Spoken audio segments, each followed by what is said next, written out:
दिल्ली के लाखों यात्रियों के लिए एक बड़ी खबर है।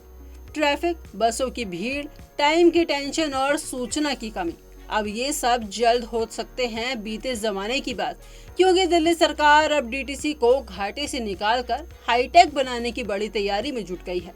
और ये कोई मामूली बदलाव नहीं, बल्कि पूरी परिवहन व्यवस्था का कार्यकल्प की योजना है।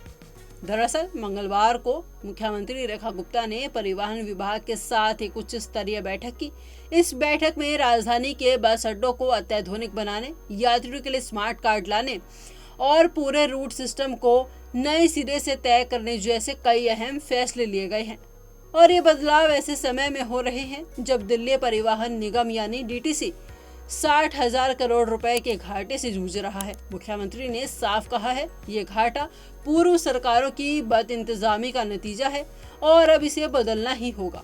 लेकिन कैसे बदलेगा सब कुछ? सबसे बड़ा बदलाव होगा एकीकृत स्मार्ट कार्ड की शुरुआत से। अब डीटीसी, मेट्रो और आरआरटीएस जैसी सभी सार्वजनिक परिवहन सेवाओं के लिए एक ही स्मार्ट कार्ड काम करेगा। खास बात यह है कि महिलाओं और ट्रांसजेंडर्स के लिए पिंक कार्ड जारी किया जाएगा, जिससे उन्हें डीटीसी बसों में फ्री यात्रा की सुविधा मिलेगी।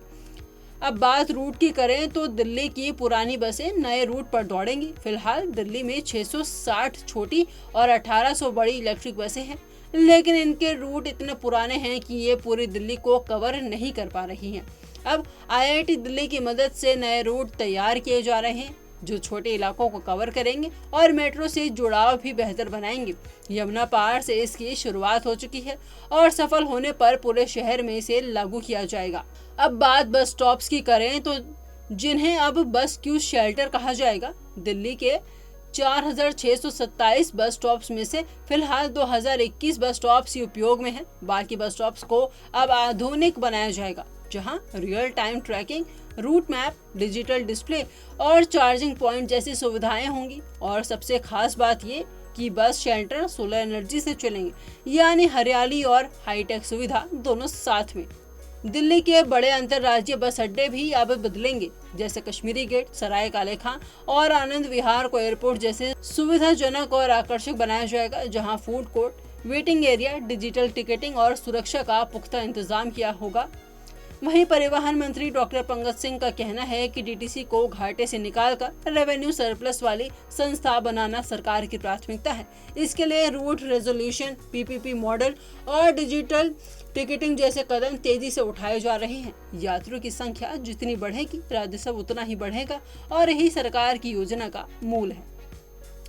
वहीं एक नजर डाल लेते हैं कि इन योजनाओं से दिल्ली को क्या मिलेगा। सबसे पहला है स्मार्ट कार्ड सिस्टम। एक कार्ड लेकिन देगा कई सेवाएं, जैसे मेट्रो, डीटीसी, आरआरटीएस, जो सब कुछ कवर करेगा। पिंक कार्ड सुविधा, जिसमें महिलाओं और ट्रांसजेंडर्स को एक फ्री बस यात्रा की सुविधा मिलेगी। हाईटेक बस स्टॉप्स, जिससे रियल टाइम ट्रैकिंग होगी। सोलर एनर्जी मिलेगी, चार्जिंग पॉइंट की सुविधा मिलेगी। नए रूट, जिसमें छोटी गलियों से मेट्रो तक आसान कनेक्टिविटी मिलेगी। राजस्व में बढ़ोतरी होगी और डीटीसी को घाटे से उभरने में मदद मिलेगी। तो अब अगर आपको डीटीसी की बसें पुरानी और बेजान लगती थी तो तैयार हो जाइए, क्योंकि आने वाले दिनों में वही बसें, वही स्टॉप्स और वही सफर अब एक नए रंग और रफ्तार के साथ दिखेंगे। दिल्ली की तस्वीर बदलेगी और उसके साथ बदलेगा हमारा सफर भी। फिलहाल के लिए इतना ही। देखते रहिए punjabkesari.com दिल्ली।